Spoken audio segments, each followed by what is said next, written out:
The morning of September 11th, 2001 began like thousands before it, calm, predictable, almost forgettable. In New York City, dawn spilled gently between skyscrapers, turning glass towers into mirrors of gold. The air was cool for early September, crisp enough to hint that summer was fading. Commuters moved with practiced rhythm, down subway steps, through revolving doors, across busy intersections where traffic lights blinked red to green in perfect indifference. Above Lower Manhattan, the twin towers of the World Trade Center rose into the blue sky like immovable giants. For nearly 3 decades, they had defined the skyline, symbols of economic strength and modern ambition. To many, they were simply part of the background of daily life, too large to fail, too solid to fall. Inside the North Tower, the day had already begun. Elevators hummed, phones rang, printers spat out early reports. On the upper floors, employees from financial firms reviewed spreadsheets and market forecasts. A young intern adjusted her blazer before presenting her first proposal. A janitor finished polishing a lobby floor, glancing up occasionally at the sunlight pouring through tall windows. No one noticed the faint shadow cutting across the sky. At 8:46 a.m., the shadow became a roar. American Airlines Flight 11 struck the North Tower between the 93rd and 99th floors with devastating force. The explosion ripped through steel and concrete, windows shattered outward, a fireball burst from the building's side, followed by thick black smoke that curled into the bright morning sky. On the streets below, people froze. Some thought it was a bomb. Others assumed a small private aircraft had lost control. A few stood staring upward, hands over mouths, trying to process what their eyes insisted was real. Paper drifted downward, contracts, invoices, memos, fluttering like strange white birds. Then came darker shapes, debris, fragments of the plane, pieces of the building itself. Sirens began almost immediately. Fire trucks from the New York City Fire Department sped toward Lower Manhattan, their red lights reflecting off storefront windows. Police officers shouted instructions. Crowds gathered despite the danger, compelled by shock and disbelief. Inside the tower, the impact zone was catastrophic. Floors were torn open, fire spread rapidly, fueled by jet fuel and office materials. Those below the crash site struggled to understand what had happened. Some began evacuating cautiously, walking down stairwells that soon filled with smoke and confusion. Above the impact zone, hundreds were trapped. Phone calls began pouring out of the building. Employees dialed loved ones, voices trembling but trying to sound calm. "There's been an accident," some said. "We're okay," others insisted, though they weren't sure if that was true. Across the river in Brooklyn and New Jersey, residents stepped onto balconies to see the smoke column rising. News stations interrupted regular programming. Helicopter cameras circled the burning tower, broadcasting the scene live. Millions watched. Anchors struggled for words. "It appears a plane has hit the World Trade Center," one reporter repeated, still uncertain about what kind of plane, still hoping it had been a tragic accident. In Washington, officials scrambled for information. Air traffic controllers scanned radar screens, searching for anomalies. Something was terribly wrong, but the full shape of it had not yet emerged. Back in Manhattan, firefighters entered the North Tower without hesitation. They carried heavy equipment up stairwells thick with smoke, passing civilians descending in panic. Some offered reassurances as they climbed. "Keep moving, you'll be okay." Their radios crackled with fragmented updates. Elevators were unusable, the climb would be long. On the streets, people began to look up more often, not just at the fire, but at the sky. It was still clear, still peaceful. Birds still flew. The contrast was almost cruel. Then, at 9:03 a.m., the impossible happened again. As cameras focused tightly on the burning North Tower, another aircraft entered the frame. For a split second, it seemed surreal, a dark shape against brilliant blue. Then it banked sharply and crashed into the South Tower in a massive eruption of flame. United Airlines Flight 175 had struck.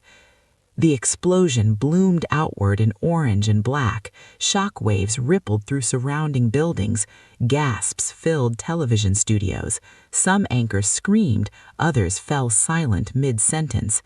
The narrative of accident vanished instantly. This was deliberate. On the ground, panic erupted. People began running north, away from Lower Manhattan. Dust and fragments rained down. Emergency responders redirected crowds, urging them to keep moving. Inside the South Tower, the situation mirrored the North, but worse in some ways. Many had seen the first crash and believed their building would be safer. Some were told to remain at their desks after the first impact. Now stairwells were packed, smoke thickened rapidly. Across the country, Americans realized they were witnessing history in real time. In offices in Chicago, workers gathered around televisions. In classrooms in California, teachers turned on radios. In small towns across the Midwest, diners went quiet as the news crackled through speakers. The sense of distance that once oceans provided suddenly felt fragile. In Lower Manhattan, debris littered the streets. People covered their faces with jackets and scarves to filter the smoke. Some helped the injured onto makeshift stretchers. Others stood motionless, unable to look away from the burning towers. Time seemed distorted, minutes stretching into eternity. From high above, smoke poured into the sky in two thick columns. Flames flickered behind broken glass. The towers, once symbols of permanence, now looked wounded, vulnerable in a way no one had ever imagined. And still, the morning sun shone. In those moments between 9:03 and the collapse that would later follow, uncertainty hung heavier than the smoke. No one knew how many planes were involved. Rumors spread rapidly. More hijackings, more targets. Phones jammed as millions tried to reach loved ones. Firefighters continued upward. Police officers cleared surrounding streets. Paramedics set up triage areas. Civilians helped strangers without hesitation. The city, loud, relentless, impatient, had become unified in shock. Above it all, the sky remained a brilliant, untroubled blue. It would be the last normal-looking sky many would ever associate with that skyline. The morning had begun in routine. Now it stood on the edge of catastrophe, and America was only beginning to understand that nothing would ever feel ordinary again. By 9:15 a.m., Lower Manhattan no longer felt like the financial heart of the world. It felt like the center of something unthinkable. Sirens screamed from every direction. Smoke from both towers of the World Trade Center billowed upward in thick, twisting columns that swallowed the perfect blue sky. Ash began drifting across the streets like gray snow. People were running, some in business suits, some barefoot, some clutching briefcases as if still unwilling to accept that the day's routine had vanished forever. Others stood frozen, staring upward at the burning wounds carved into the towers. Inside the buildings, the reality was far worse than what cameras could show. Stairwells were packed shoulder to shoulder. The descent from the upper floors took agonizing minutes that felt like hours. Fire alarms blared continuously. Emergency lights flickered. Smoke seeped into hallways, making each breath more difficult than the last. Firefighters from the New York City Fire Department climbed upward in full gear, nearly 60 pounds of equipment weighing on their shoulders. Many had already ascended dozens of floors when they heard over radios that the situation was deteriorating faster than anyone had predicted. But they kept climbing. Outside, news networks captured every second live. Across the country, Americans watched in horror. In living rooms, offices, airports, and schools, silence fell over millions. There was no script for this. At 9:37 a.m., another blow struck. A hijacked plane crashed into the Pentagon in Arlington, Virginia. The symbol of American military power was engulfed in fire. The attack was no longer confined to one city, it was national. Reports began to swirl, more planes unaccounted for, more threats in the air. The Federal Aviation Administration made a decision unprecedented in American history.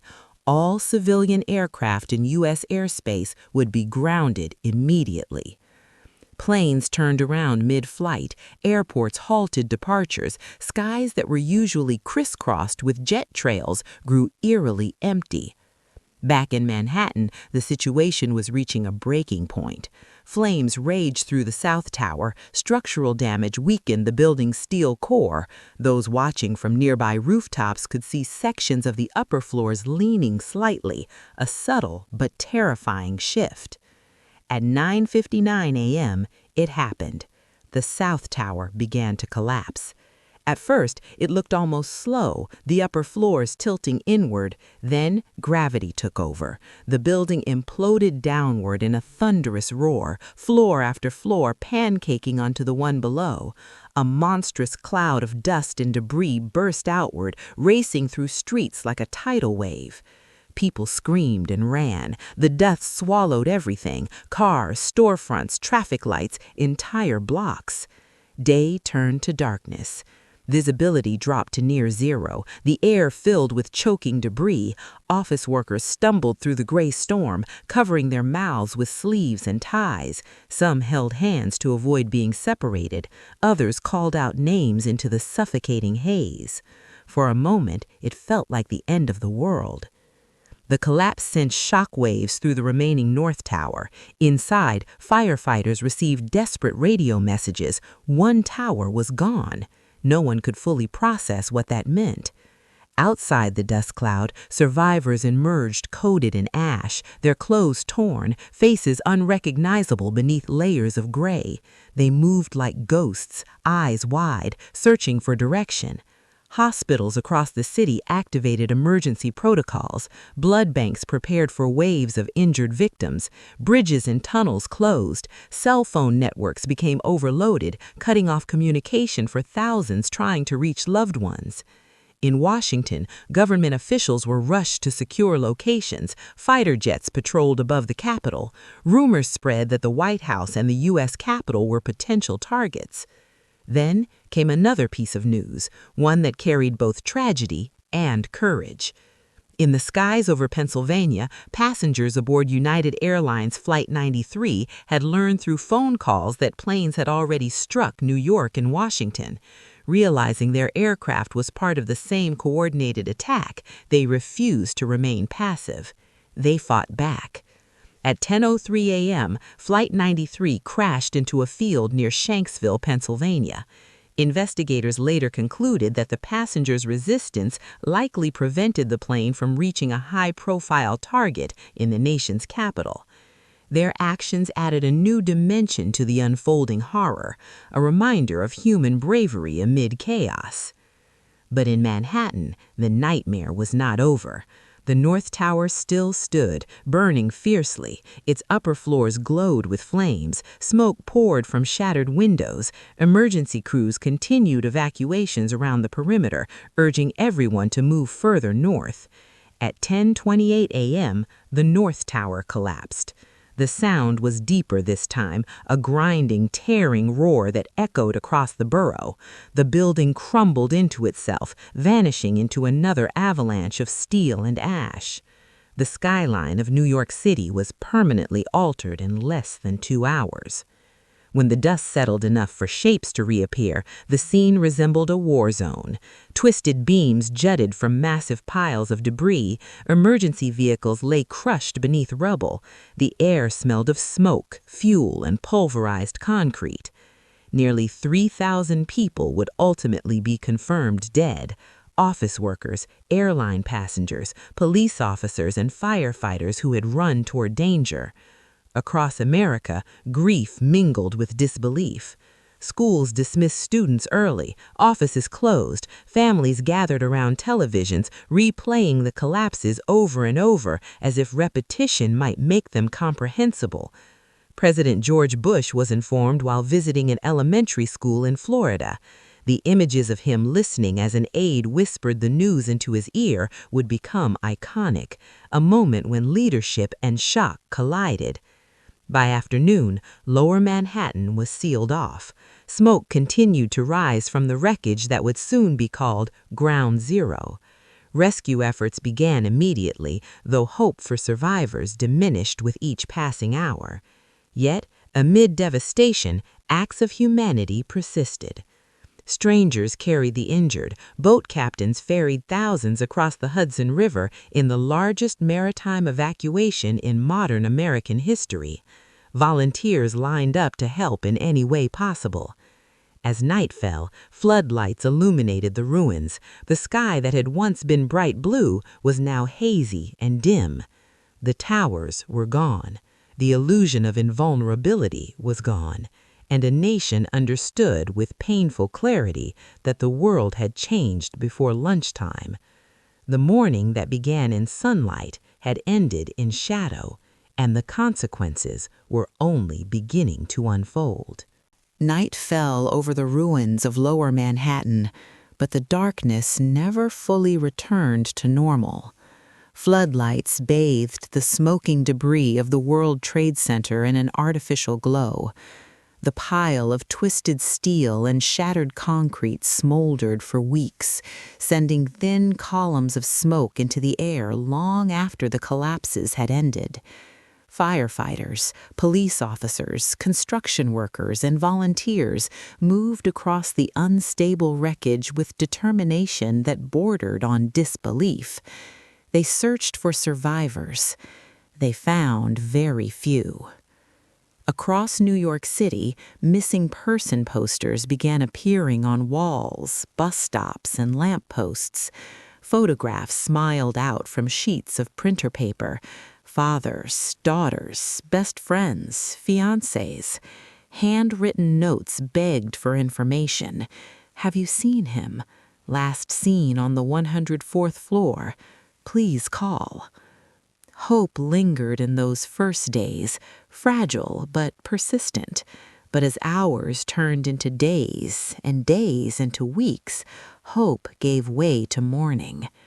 Funerals filled churches and synagogues. Firehouses hung black banners. Bagpipes echoed through city streets as fallen first responders were laid to rest. The scale of loss was staggering. Nearly 3,000 lives extinguished in less than 2 hours. On September 14, 2001, President George W. Bush stood atop a pile of rubble at Ground Zero with a bullhorn in his hand. Rescue workers surrounded him, exhausted and dust-covered.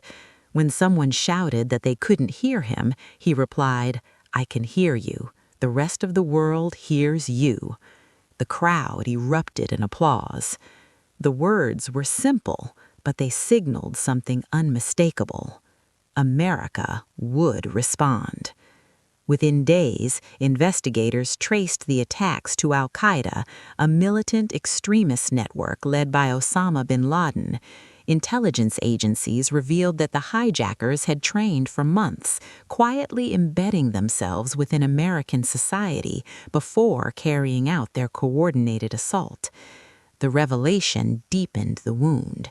This had not been random violence. It had been carefully planned. On September 20th, President Bush addressed a joint session of Congress. His message was direct. Those responsible would be pursued, and any nation that harbored them would be considered an enemy. The speech marked the formal beginning of what would become known as the War on Terror. Less than a month later, on October 7, 2001, U.S. forces launched military operations in Afghanistan. The objective was clear: dismantle al-Qaeda and remove the Taliban regime that had provided sanctuary to bin Laden. For many Americans, the invasion felt like justice in motion. For others, it signaled the start of an uncertain and potentially endless conflict. Meanwhile, life at home began to change in visible ways. Airports were transformed almost overnight. Armed guards stood near terminals. Passengers removed shoes and submitted to thorough screenings under the newly established Transportation Security Administration. The casual ease of pre-9/11 air travel vanished. In 2002, the Department of Homeland Security was created, consolidating multiple agencies under a single mission: protect the United States from future attacks. The USA Patriot Act expanded surveillance capabilities, granting federal authorities broader powers to monitor communications and financial transactions. Support for these measures was widespread at first. Fear remained raw, and security felt urgent. But debates soon emerged. Civil liberties advocates questioned the balance between safety and privacy. Muslim American communities reported increased scrutiny, harassment, and hate crimes. Mosques were vandalized. Families who had lived in the United States for generations suddenly felt like outsiders. The emotional toll extended far beyond policy. First responders who had worked tirelessly at Ground Zero began experiencing respiratory illnesses linked to toxic dust exposure. Some developed chronic conditions that would haunt them for years. Mental health struggles, anxiety, depression, post-traumatic stress rippled through survivors and rescue workers alike. The attacks had not ended on September 11th. They lingered in hospital rooms, in courtrooms, in classrooms. Internationally, the consequences multiplied. In 2003, the United States launched an invasion of Iraq, citing concerns over weapons of mass destruction and alleged ties to terrorism. The decision divided global opinion and sparked protests in cities worldwide. What began as a focused campaign against al-Qaeda expanded into a broader and more complex geopolitical struggle. Alliances were tested. NATO invoked Article 5, collective defense, for the first time in its history. Troops from multiple countries deployed to Afghanistan, transforming the response into a multinational effort. Yet as years passed, the clarity of the early days blurred. The war in Afghanistan stretched on. Casualty numbers grew. New terrorist threats emerged in different regions. The fight against extremism proved more complicated than anyone had anticipated in the immediate aftermath of the attacks. Back in New York, recovery continued at Ground Zero. The debris removal process took nearly 9 months. Massive cranes lifted steel beams piece by piece. Workers referred to the effort not as cleanup, but as recovery, a word chosen carefully to reflect the human reality beneath the rubble. Each recovered fragment carried weight. Each discovery reopened wounds. And yet, amid sorrow, resilience began to take shape. American flags flew from apartment windows and highway overpasses. Firehouses rebuilt. Communities organized charity drives for victims' families. On the anniversary of the attacks, moments of silence were observed nationwide. The country had been fractured, but it had also found moments of unity rarely seen in modern history. Still, beneath the unity lingered a persistent unease. The attacks had shattered a long-held belief that the United States was largely insulated from large-scale violence on its own soil. Oceans no longer felt like barriers. Skies no longer felt harmless. Children who watched the towers fall grew up in a world defined by color-coded threat levels and constant news alerts. Military deployments became part of everyday conversation. Words like Homeland Security and Terror Cell entered ordinary vocabulary. September 11th was no longer just an event. It was a turning point. As the first anniversary approached in 2002, two powerful beams of light were projected into the night sky from lower Manhattan, forming the Tribute in Light. The twin columns stood where the towers once had, visible from miles. They were temporary, but their message was enduring. The attacks had attempted to instill fear and fracture a nation. Instead, they had reshaped it, politically, culturally, and emotionally. And as America moved deeper into the 21st century, it carried with it the memory of that blue sky morning, a memory that would influence decisions, wars, policies, and generations yet to come. In the years that followed September 11th, the smoke eventually cleared from lower Manhattan, but the absence never did. Where the twin towers of the World Trade Center once pierced the sky, there remained an open wound in the skyline of New York City. For months, the site was a place of sirens, cranes, and heavy machinery. Workers sifted carefully through debris, treating the ruins not as rubble, but as sacred ground. They called it Ground Zero. Families gathered along barricades, clutching photographs. Some came every day, hoping for news. Others stood in silence, staring at the vast emptiness where two colossal buildings once stood. The physical space felt larger than before, not because of its size, but because of what was missing. Recovery efforts officially ended in May 2002. By then, the scale of the tragedy was undeniable. Nearly 3,000 lives lost, thousands injured, countless others permanently altered. Yet, even as grief settled into something quieter, the world continued to shift. The war in Afghanistan stretched into years. Service members rotated in and out of combat zones. Some returned home carrying invisible wounds, memories of firefights, roadside bombs, and loss. Others did not return at all. The war on terror expanded into a global campaign, reshaping military priorities and foreign policy for decades. In 2011, nearly 10 years after the attacks, U.S. forces located and killed Osama bin Laden during a raid in Abbottabad, Pakistan. When the news broke, crowds gathered outside the White House and in Times Square. Some cheered, some cried. For many, it felt like the closing of a chapter that had begun on that clear September morning. But closure was complicated.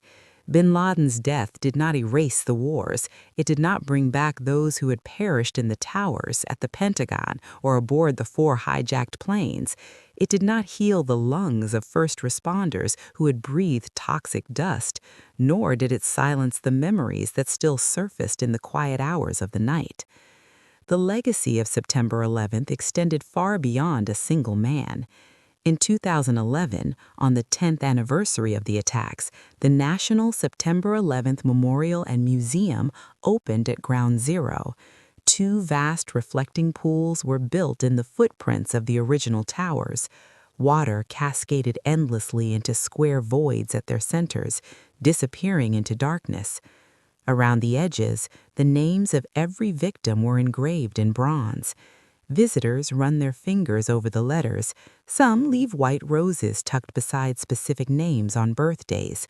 Others stand quietly, listening to the sound of falling water, a sound meant to soothe, yet heavy with meaning. Nearby, a new tower rose. One World Trade Center stands 1,776 feet tall, its height deliberately chosen to echo the year of American independence. Its glass exterior reflects the sky in a way the old towers once did. It is both a symbol of resilience and a reminder of loss. For the generation that grew up after September 11th is history, something learned in classrooms rather than witnessed live. Yet its influence shapes their world in subtle and obvious ways. Airport security lines, surveillance debates, overseas conflicts, and the language of terrorism are woven into daily life.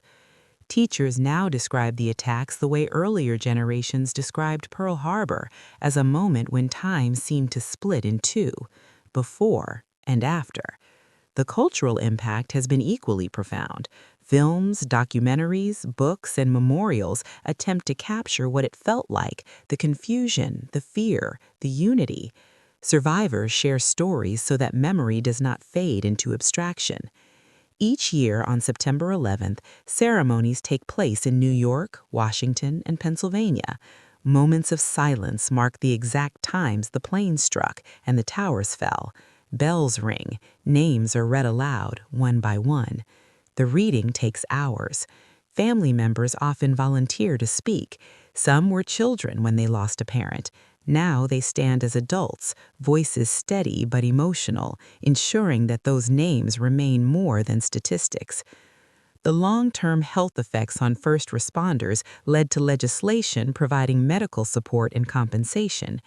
Advocacy groups fought for recognition that the toxic air at Ground Zero had caused chronic illnesses. Their struggle became another chapter in the story, proof that the consequences of that morning continued long after headlines moved on. Internationally, the global fight against extremism evolved. Terrorist threats shifted in form and geography. Intelligence agencies collaborated more closely than ever before. Yet, the balance between security and freedom remained a constant debate. The attacks had revealed vulnerabilities. They had also revealed courage. Firefighters climbing upward as others fled, passengers on United Airlines Flight 93 choosing resistance over fear, strangers helping strangers through clouds of ash. Those acts became part of the national memory as much as the destruction itself. In time, the skyline healed. Tourists once again filled observation decks, businesses reopened, the financial district regained its rhythm. But for those who lived through that day, ordinary mornings would never feel quite the same. A low-flying plane could still cause hearts to race. A sudden loud noise could still trigger a flash of gray dust and falling steel. The phrase "never forget" became both a promise and a responsibility, because forgetting would mean reducing the event to numbers, to headlines, to something distant and impersonal. Remembering means recalling the human faces behind it, the father who called home one last time, the firefighter who climbed one more flight of stairs, the office worker who helped a colleague down the stairwell before saving herself. September 11, 2001 began with clear skies and routine schedules. It ended with a nation forever altered. Policies changed, wars were fought, buildings rose and fell, generations grew up under its shadow. Yet, at its core, the story remains deeply human. It is a story of unimaginable loss, of resilience in the face of terror, of unity born from tragedy, and of a morning when the sky was too blue, a morning that divided history into before and after, and continues to echo through time.